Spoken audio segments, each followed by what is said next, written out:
I'm delighted to welcome Frank Hanson, Head of Prevention and Partnerships for the Gangmaster and Labour Abuse Authority for the UK, to the Scotland Against Modern Slavery podcast.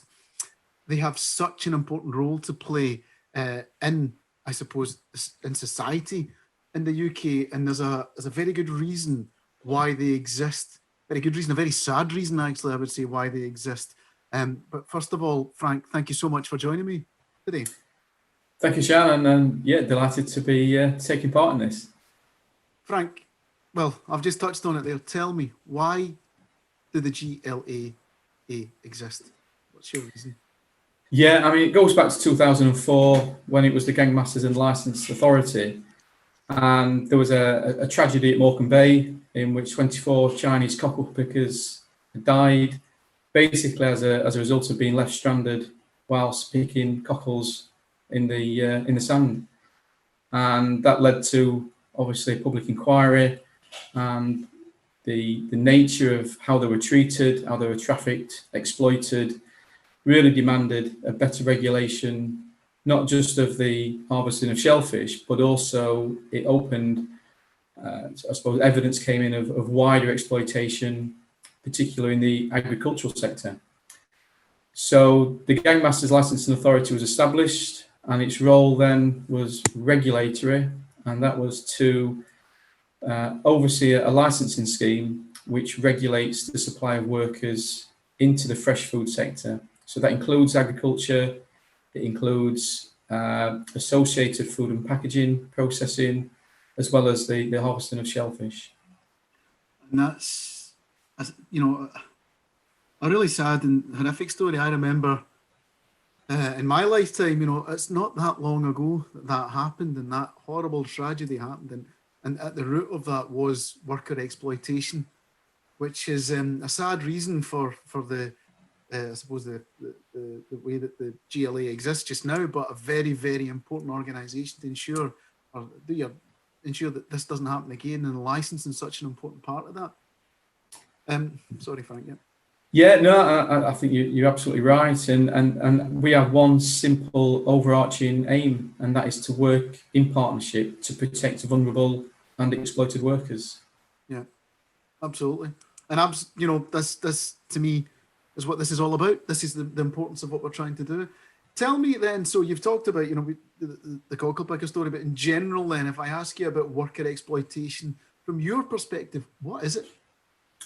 Yeah, well, worker exploitation can take many forms, and at its basic, it is workers being denied their rights, and that could be the right to the national minimum wage, it could be their right to having a safe and healthy workplace to work in. So if they're being denied, you know, the protective clothing or equipment, and it can cover, you know, as I say, health and safety, and also other employment rights such as holiday pay, maternity pay, and so on. But moving onwards, because it is like a spectrum, labour exploitation, because it operates on very different levels and in a variety of different ways. And as that spectrum moves along, it can become more extreme, more dangerous, where, you know, a person is in effect being kept in conditions which amount to modern slavery. Yeah. So their working conditions, their working environment is completely controlled. They often live in squalid conditions. They don't have access to the basic amenities in life, such as food, bedding. Often their wages are taken from them. They may be subject to violence, to harm. Their families may be subject to violence and harm. And that's, you know, that's the worst extreme of worker exploitation, but it's one that is unfortunately prevalent across the UK. Yeah, and we are seeing, Frank, you know, our existence for this organisation anyway in Scotland is because we've seen a dramatic increase in those victims caught up in those circumstances that you've just mentioned. 125% increase in numbers from 2018 to 2019. And from what we understand here on the ground, But through the COVID pandemic, it's not gone away. It's actually got worse. So we're anticipating the figures to be there or thereabouts. So over 500 victims rescued in 2019 that were referred through the national referral mechanism. So it isn't going to go away. Now, for me, you know, I work in the recruitment industry, so I have an overview and understanding of the GLAA. Now, I understand that enforcement enforcement responsibilities can be slightly different between, or significantly different currently between the UK and different nations within the UK. So within Scotland, there isn't currently enforcement. Am I right in saying this about the responsibilities from the GLA, or could you explain the differences and where it's Sure. Yeah, I mean, our regulatory role, our licensing scheme applies across the UK. So we have licence holders in Scotland, Northern Ireland, Wales and England. And we have a team of compliance inspectors that will go out and investigate if intelligence is received that workers are being mistreated or exploited by employers or labour providers, in our regulated sector, which is the agricultural sector. In 2017, alongside our regulatory role, we acquired new powers, and that was building on the introduction of the Modern Slavery Act. And those new powers allow us to investigate cases of modern slavery. So those extreme cases where it meets that threshold of modern slavery, forced labour, trafficking, we can investigate those across the economy. But those powers at the moment are only applicable to us in England and Wales. Okay. We will assist police and other law enforcement partners in Scotland, in Northern Ireland, with any cases they have, but we don't yet have the authority to use the powers in our own right. Okay. But that is something we would like to see changed in as we go forward. And I understand at this point in time, I know it's probably not the time for this discussion, Frank, but there's changes afoot with regards to regulation and on one body that may change that across the UK, which I would welcome quite openly, because it simplifies the situation and would give would amalgamate a number of organisations together to make it a bit more effective. Yeah, and we know the government have made it aware that it's in their intention to create a single enforcement body, and that would see the merging of the Gang Masters and Licensing Authority with National Minimum Wage and the Employment Agency Standards. Yeah. So there is that commitment by the government, and we obviously are fully supportive of that. We welcome the creation of a single point, because I think it would make it clearer to businesses, to the general public, to workers, who is responsible for worker rights and employment rights and the general labour market. Yeah, absolutely. And I think that's let's watch this space and see what happens. I think there's changes afoot which look quite interesting and quite promising. So you kind of touched on there about employment agencies, and I suppose that's important for some of the people that may be watching or listening about labour supply, because the GLA, I work for a recruitment business and we have to have a GLA license. It's all consistently something that we have to ensure that we are complying with. And I think at the core of it is that we are always doing the right thing. And I know in my industry or else the sector, there's instances that I have found, not in our business, but in other areas, that there's maybe agencies that haven't been doing the right thing and sometimes have been complicit in doing the wrong thing. And I find that really, really frustrating. And I'm not saying it's endemic. I'm just observations that I've made. So if you're a business and you're looking for a new labour supplier, or potentially looking to use a new recruitment agency for your temporary labour, what are the types of things you should look for, Frank? What would you advise them to keep their eye on or to do? Yeah, well, I can talk about the regulated sector, because that is the sector that we obviously oversee and have responsibility for. And I think if any business is thinking of using labour in our regulated sector, then the first thing they need to do is check that that recruitment agency holds a current gangmaster's licence. And they can do that very easily by going onto our website, and we have a public register that's kept up to date, and that will show all current licence holders. Okay. There is another service that we provide called the active checklist.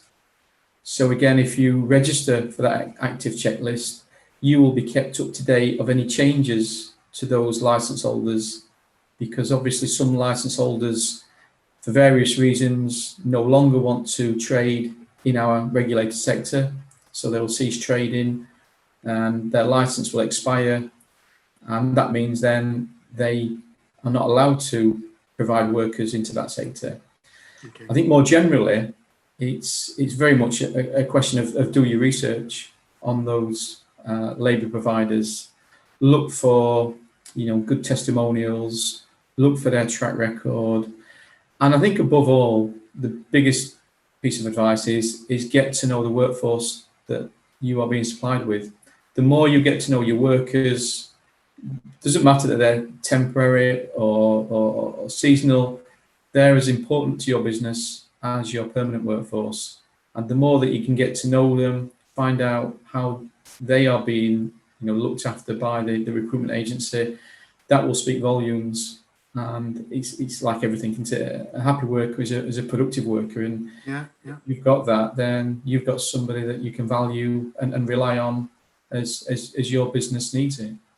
And what you say is ringing in my head, because it's and the more people I've spoken to in this sector, related to what we're talking about, the importance of worker welfare cannot ever be underestimated, because you may have processes in place, you have my systems in place, that's all great, that's one part of it.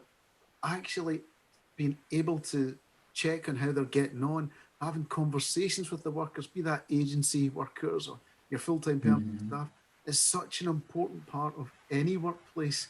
And I would say that it's not, I don't think it's ever gone.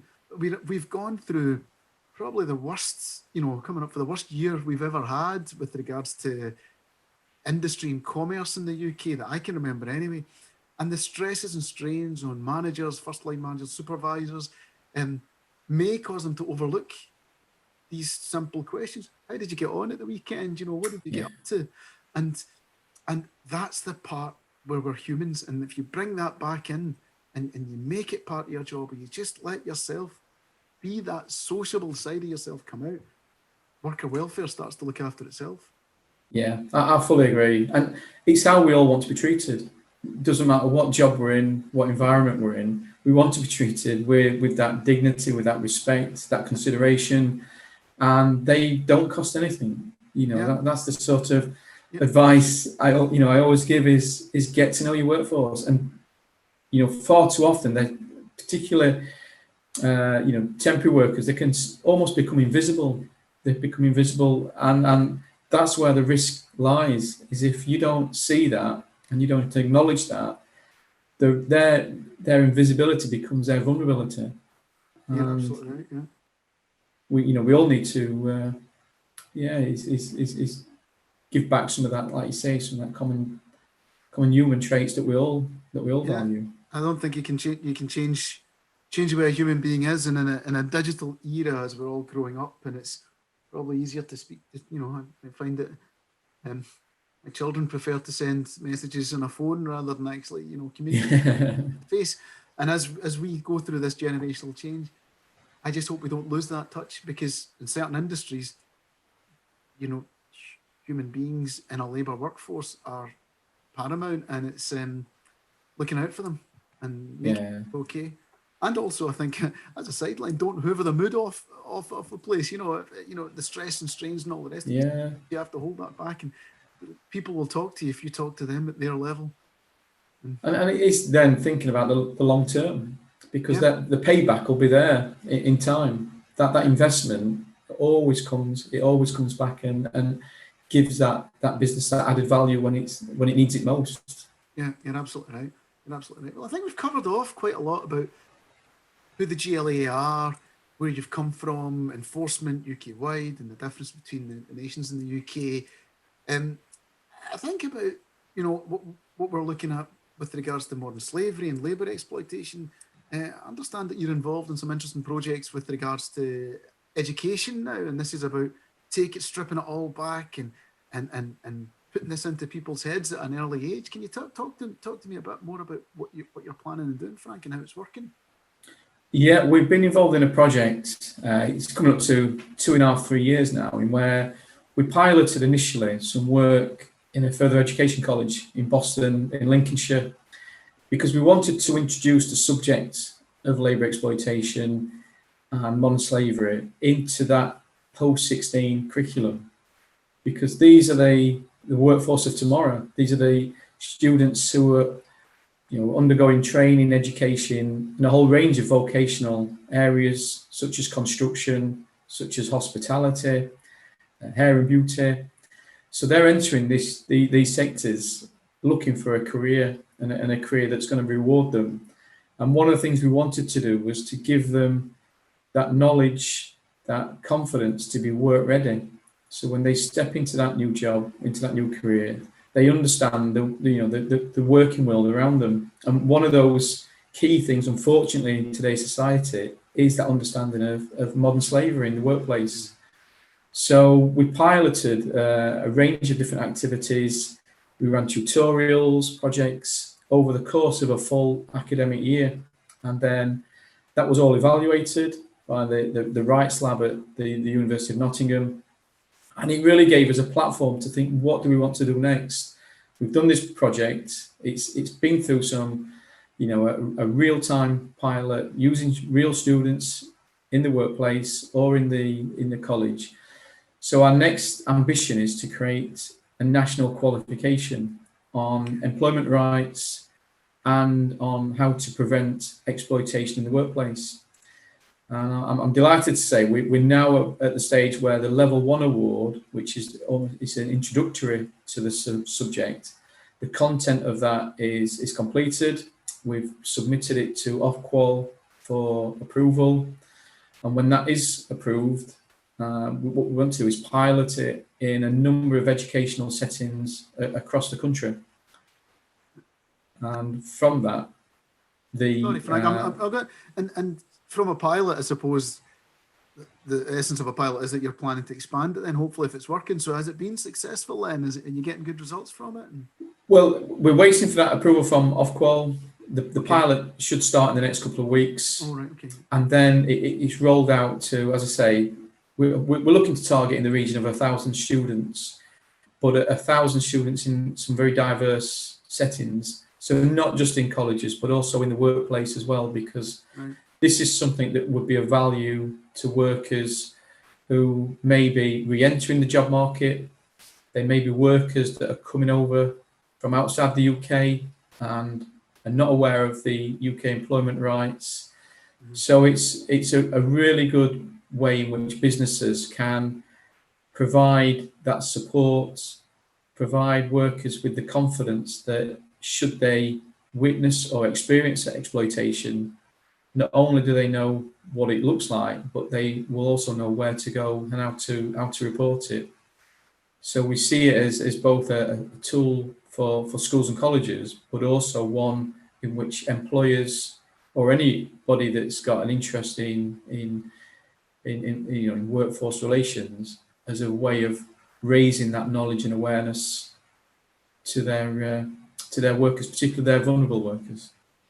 So I suppose that's, it's getting people at the start of their journey, I suppose, isn't it? And before they're entering the workplace or setting up a business or whatever it may be, and giving them that knowledge, not just for their own benefit, but if they're in the workplace, what signs to look for, where the issues may lie, vulnerable workers, what that actually means. That's brilliant work, Frank. Yeah, and that's exactly it. It's to give them that wider view, because they may not experience exploitation themselves, but they may, like you say, they may see it elsewhere, and at least then they know, as I say, what it looks like and what to do.